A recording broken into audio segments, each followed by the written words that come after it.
শান্তি বজায় রাখলে সব রহস্য উন্মোচিত হয়। আজ এই গুপ্তধন আমার হবে। মন্ত্র চালু। গুপ্তধন আমার দখলে। ধৈর্য ধরে অনুসরণ করলে সঠিক পথে পৌঁছাবো। এই ফাঁদে পড়লেই আর কোনো গুপ্তধন তার। চুপচাপ।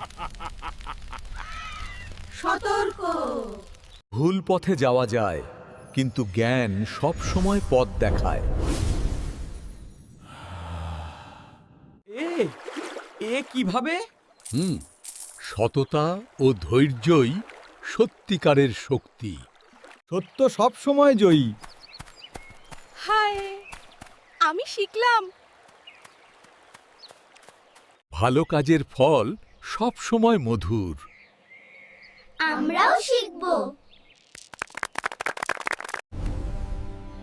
সত্যিকারের গুপ্তধন হল জ্ঞান ও সদাচার।